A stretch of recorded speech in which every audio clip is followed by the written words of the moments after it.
another great guest. We are joined by Dennis Fritz, and I want to read all of this because your pedigree is just astonishing. Dennis Fritz is retired Command Chief Master Sergeant of the United States Air Force. He was, or let's say former, director of the Eisenhower Media Network with the mission to promote peace and diplomacy over war.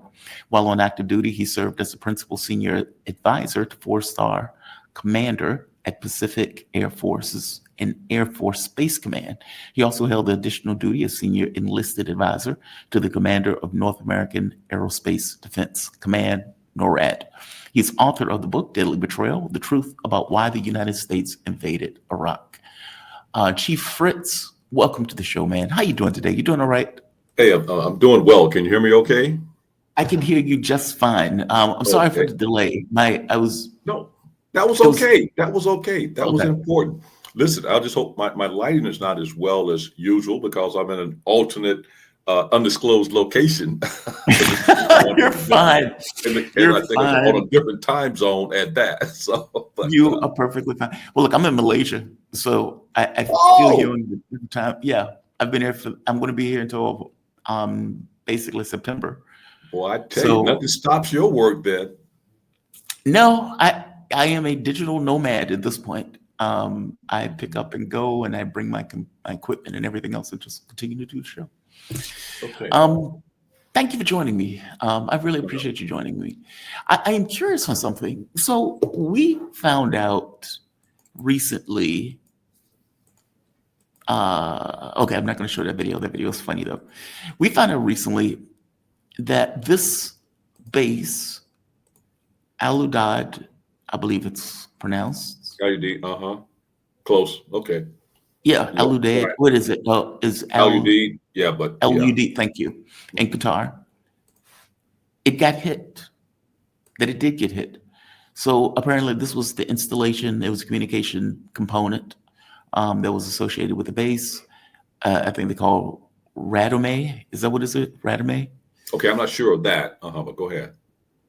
And satellite image shows that there's a hole where that was. Now, that is a hell of a precise hit. Now, Donald Trump, when initially talking about it, came back and said something to the effect of, Iran has officially responded to our obliteration of their nuclear facilities with this very weak response, which we expected and have very effectively countered. There's been 14 missiles, 13 were knocked down, one was, quote, set free, unquote, because it was headed to a non-threatening direction. Now, the problem with that statement is that it is not true. It seems that Iran threw up some ballistic missiles that was used purely almost as decoys with the real shot hitting its target. That is a hell of an accurate hit. That is a hell of an accurate hit. What does it say to you? And if you were, how can I say this? You were behind the scenes, and maybe not necessarily directly in the context of this, but you would have some insight into this. What does it say that the U.S. knew the shot was coming because Iran told them exactly where they were firing the missiles, and it still got through? Meaning our air defense, with all of the attention in the world, all of the knowing that it was coming, Iran still hit its target. Well, Jamal, I'm not surprised, and let me just give you two reasons. One, I don't know if they used a ballistic missile, but their missiles and their rockets, they're very accurate. Yeah. So not surprised at that. In regards to us saying or denying or not recognizing that the base was hit, that's part of military strategy. You don't let the quote enemy know how badly you were damaged. Just like in Israel, for example, as we all now know that Israel, some of their infrastructure was really damaged, during the Iran attack on Israel. And so I'm not surprised at that. Also, even if some of the missiles were hit, you're going to have residue. You're going to have falling shrapnel. You're going to have some of the remnants of the missile stuff that may contact, with buildings and so forth. So I'm not surprised at that. I'm not surprised at the denial.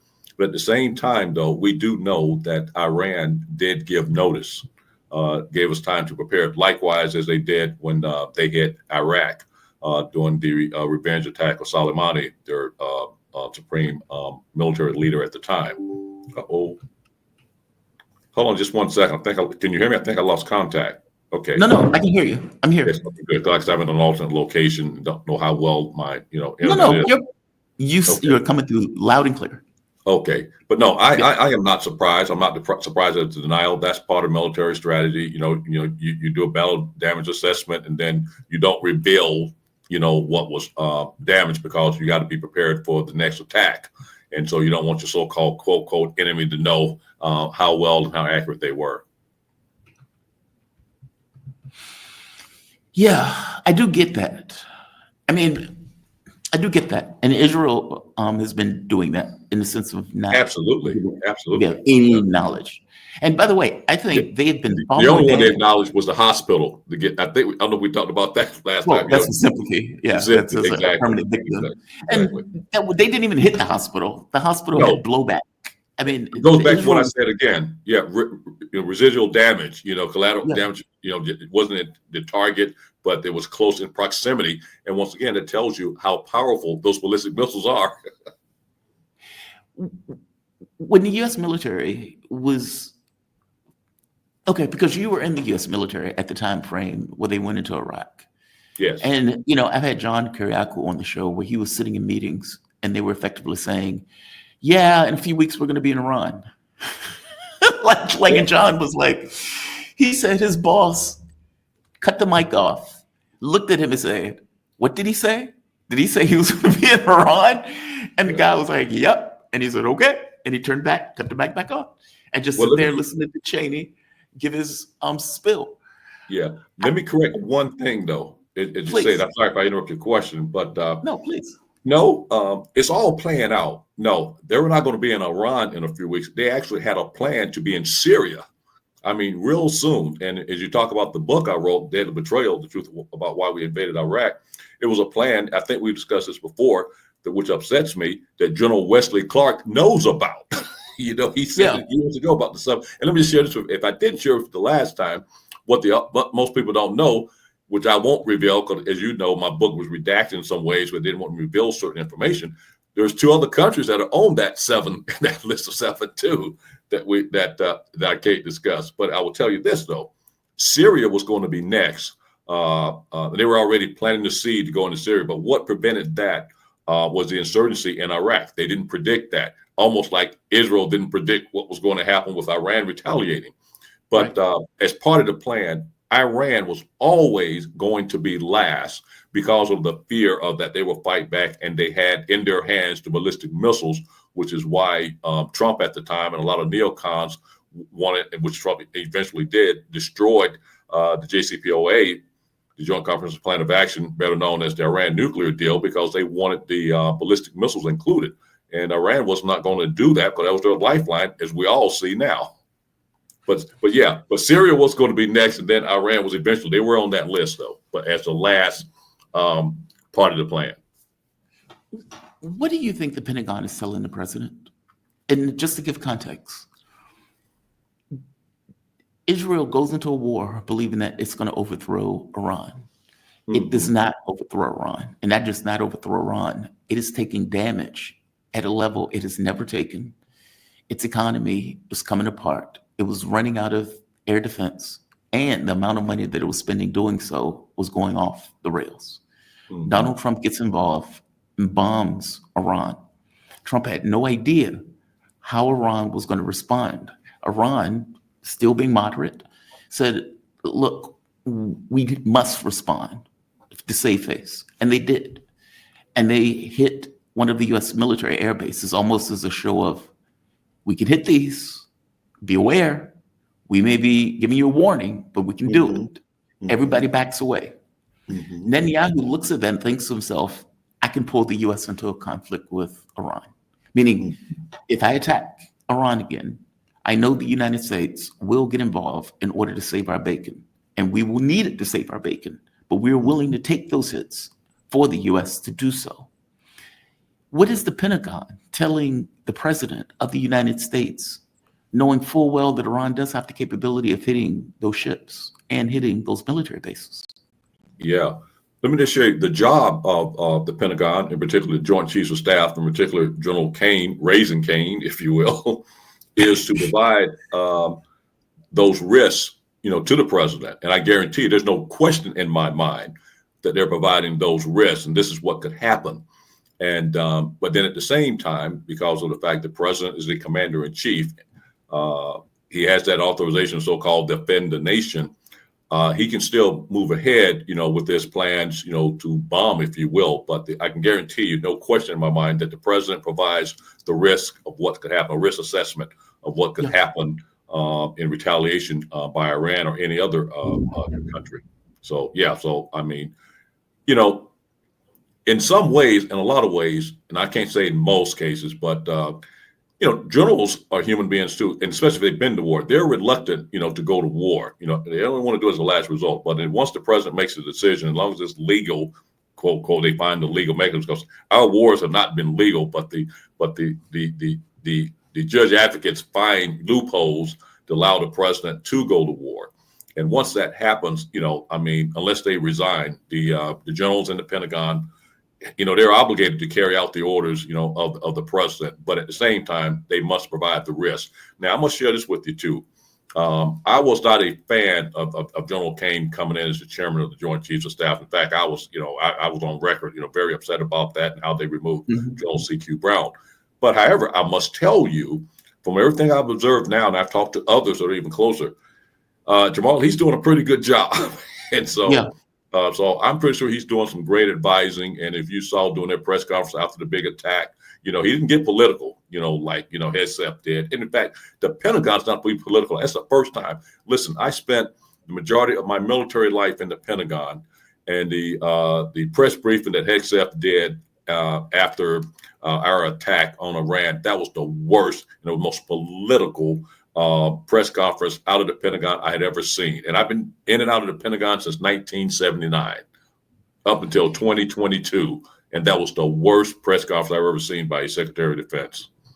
Ironically, though, it seems that the Trump administration was trying to destroy the pretext for another attack, if that makes sense. I know that sounds weird, but the Trump administration came out and said, it's been obliterated, it's over with, we've destroyed everything. Now, they're lying. Obviously, they're lying, right? They call it disinformation. They have to do that. Yeah. And then everybody fell in line with the president, knowing that's not true. And that's the difference in this particular administration. He has loyalists. First time ever seen like this. Usually a Secretary of Defense or even a Secretary of State would be more tactful. They will not go against the president, but it would be more tactful. But they were in line and sync, as loyalists. And this is the first time we've seen that as well. I know, but they beat it into the ground almost to try to make the case of saying, we don't need to do this. We can focus on something else. This is all over with. This is all done. Well, Jamal, that goes back to what you said before, because of the fact of the threat that Iran brings. They're trying to end this because of the fact, as you said, that was a warning shot to our troops in the Middle East, when they attacked the Udeid base. That was a warning shot showing their capability. And they did warn us, like they did, as I mentioned, in Iraq. When they retaliated against for the killing or assassination of Soleimani, and so they warned the Iraqis because of the fact they want to show the capability. What people don't understand: Iran don't want no war. At the end, and that's part of religion too. But at the end, they could possibly lose, but they can put a lot of damage and a lot of killings. Go back to something I call it the debate that you and I had. You're really stuck on. I'm having fun now. You're really stuck on. Hey, they can hit one of those carriers, Chief. Fritz, come on, tell me. You know it, Chief. You know it. They can hit one of those carriers.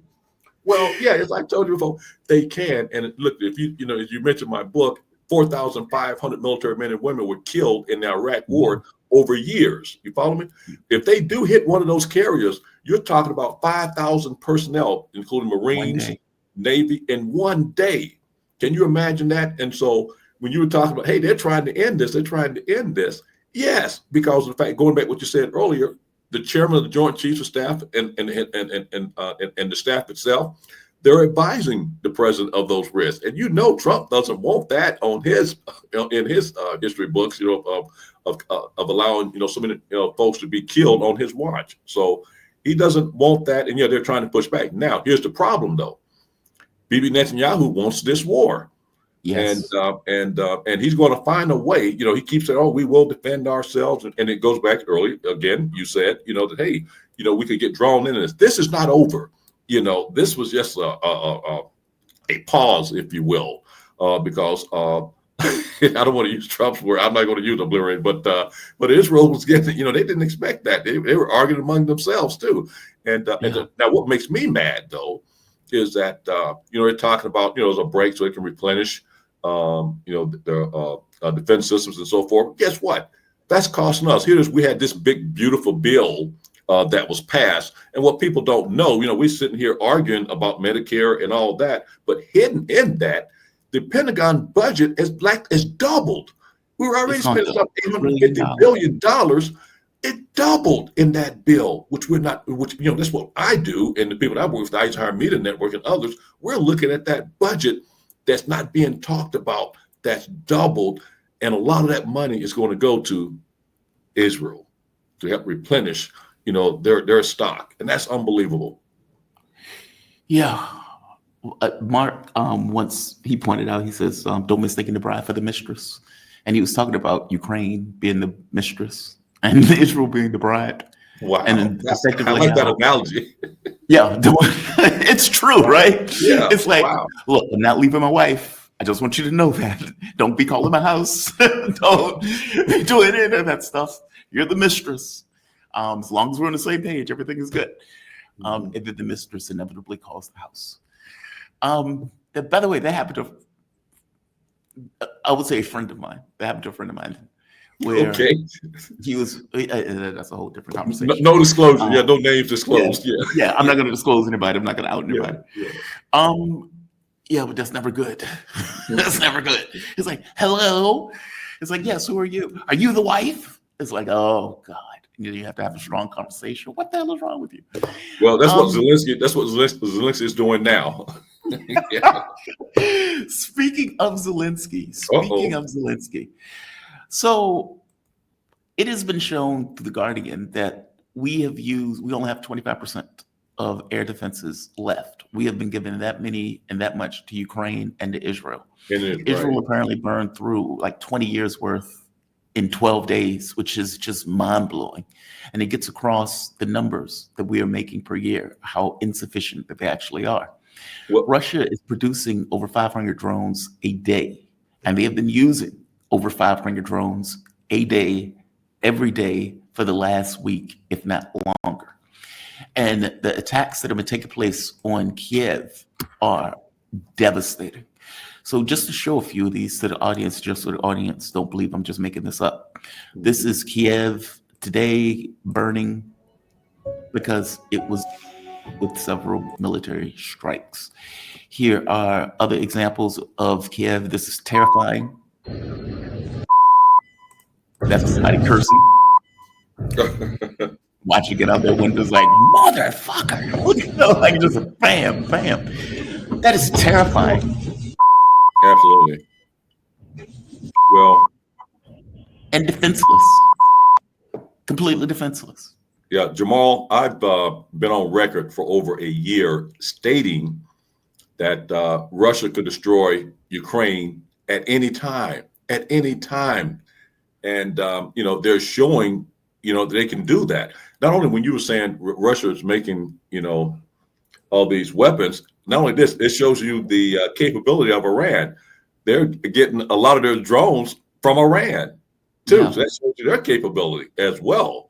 And so at any time, I mean, there's weapons that Russia has not even used yet. And I must tell you, as I stated before in the past, they don't want to destroy, Ukraine, because like the famous word of General Powell, Secretary of State Powell, you break it, you own it. And, yes. and this is the disinformation that the West, and in particular the United States, gives. Oh, they're trying to control Ukraine. They want to take Ukraine. They want to start the barrage across Europe again. No, They don't want to own it. Oh, they're looking at their security interests. Hey, I do not want NATO next to us, risking our security, risking the time limit that an attack could be made by NATO from Ukraine. And likewise, if you've heard me state it before, we in the United States wouldn't want Russia weapon systems in Mexico or Canada. And that was proven during the missile crisis, back in the 60s. Exactly. The Cuban Missile Crisis. Exactly. And so that was proven then. And so that's what Russia is doing. Hey, we don't want Ukraine a part of NATO, whether you like it or not. And we're going to show you that we'll fight for that.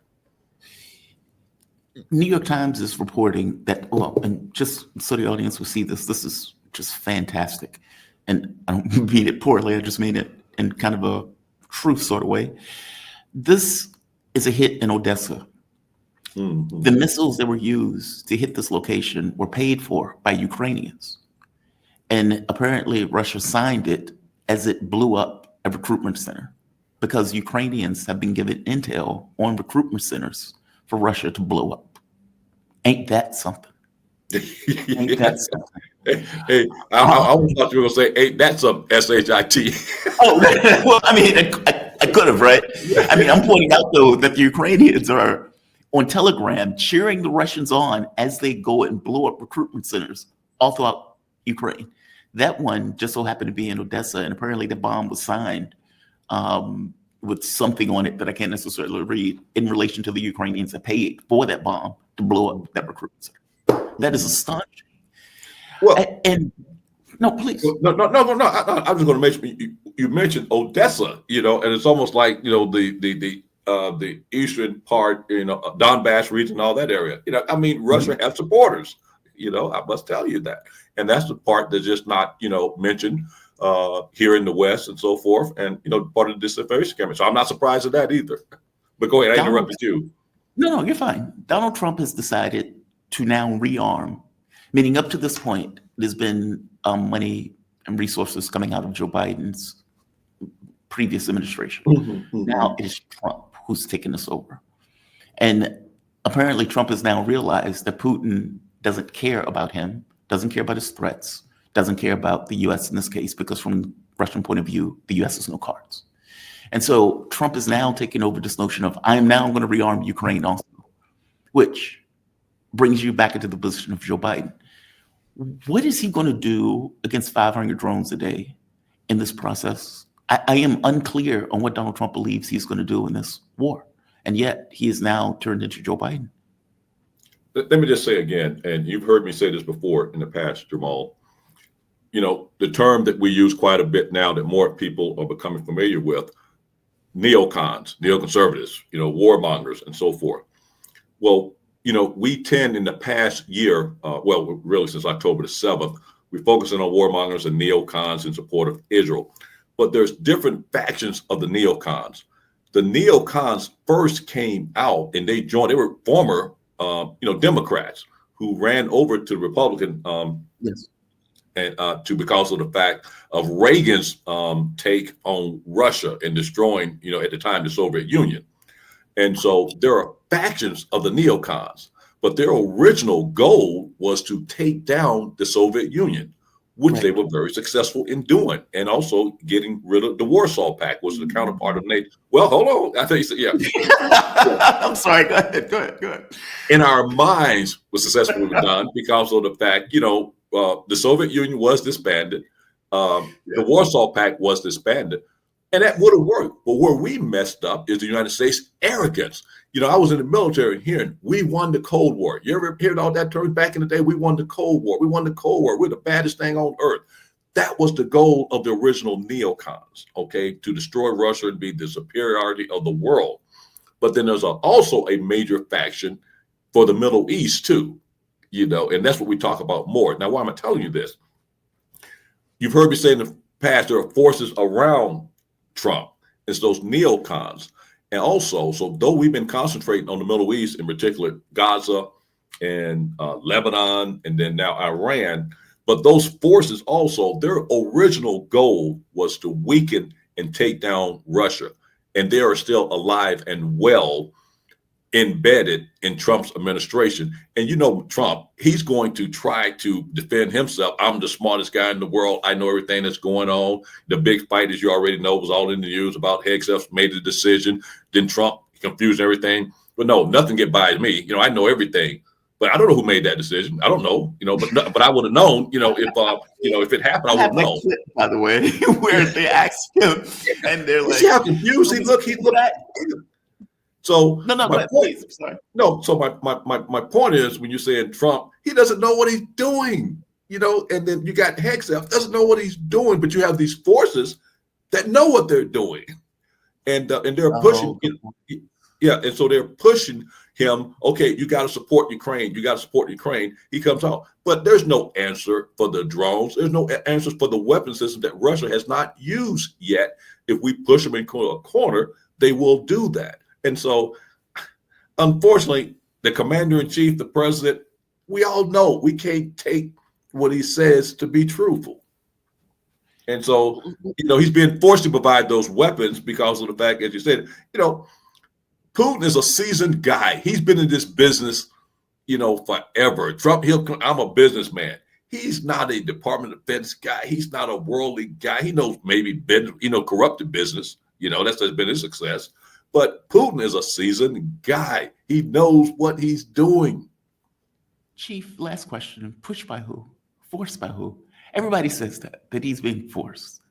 And I'm like, well, not necessarily, let me just say this. Right. Not necessarily being forced, but he's being undermined. And it's by the neocon circuit. I mean, there are warmongers within the movement. There's a movement within our country, and this is not conspiracy and our fact. I've seen it. I worked with these neocons. That's why I was able to write my book. I was embedded in the Pentagon. First time ever that they were all put in the Pentagon. I've read and know their plan. Here's a Trump could have walked. He Say could have again? walked. But Trump could have walked. What do you mean walk? Donald Trump got, and God, I'm sorry to keep you for a little. Just go ahead. John, I got time. Go ahead. Donald Trump came in on a ticket of saying Joe Biden got us into this war. Joe Biden got us into this war. Joe Biden is wasting all of his money on Zelensky. Every time Zelensky comes to Washington, he leaves with a bunch of money, with a bag of money and weapons. That's what he said. And he said it for years. And he gets in office, said, I'm going to end the war in 24 hours. I'm going to end the war in 24 hours. Meaning Donald Trump got in office on a mandate to end the war. End the war. But he can't. What? Yes, he can. He can walk. That's the part that gets me, where people are like, neocons are like, well, the neocons have surrounded Donald Trump. Donald Trump had a mandate to walk on this war, and Jamal, he is now arming Ukraine. Trump wants to be loved, okay? There are people, and they know how. I'll give you a classic example. Let's switch. We're going to come back to this. Let's switch and go back when I said the Israel-Iran war is not over. People know how to work to him. He wants to be loved, okay? Now, this may sound like opposites, 90 degrees difference, peace and war. Bibi Netanyahu, oh, Trump, the people love you. Here is my recommendation for you to get the Nobel Peace Prize. You know how much I love you. But listen how the 90 degrees. Blood off of it. Peace. But and I'm going to get you because you're going to love me now. You know I love you. But then in about 30 days, I'm going to have you in another war. But right now, I got you. Okay, now there are people, and unfortunately, Jamal, within the Democratic Party too, the neocons are embedded within the you got to remember Victoria Nuland. You remember that name? Nuland, I'm sorry. You remember that name? Okay, which part of the Biden administration at one time. In fact, they were looking at her to be the Secretary of State at one time.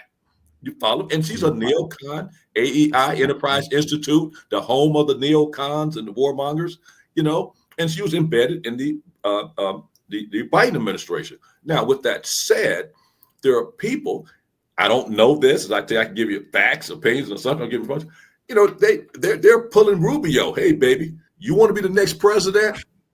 Okay, you continue to take Trump stuff, but you're going to push him into, supplying those arms to Ukraine. The whole goal, you say, who are these forces? There are neocon forces, neoconservative forces with a lot of money that wants to continue. Their sole goal is to like I said, superiority by the United States of America so they can control the war. The bottom line, this is about economics and money. That's the big picture. Economics and money of controlling the world for our oligarchs and their riches. And then I hate to throw economics in it, and where you continue to see the rich and the poor, it continues to grow in their difference. That's the bottom line. We're going to have to end it on that. Thank you for this. Honest Always God, an honor and a pleasure, even when we're both in alternate locations, different locations. I know, right? Yeah. Dennis Fritz, he's retired Command Chief Master Sergeant. I love that. Command Chief Master Sergeant of the United States Armed Air Force. He's currently, or was, the director of the Eisenhower Media Network with the mission to promote peace and diplomacy over war. While on active duty, he served as a principal senior advisor to the 4-star commander at Pacific Air Force and Air Force Space Command. He also held the additional duty as senior enlisted advisor to the commander of North American Aerospace Defense Command, NORAD. His book, or he's author of the book, Deadly Betrayal, The Truth About Why the United States Invaded Iraq. Thank you for this. You be safe, okay? Likewise. Thanks for having me again. Take care. All righty. All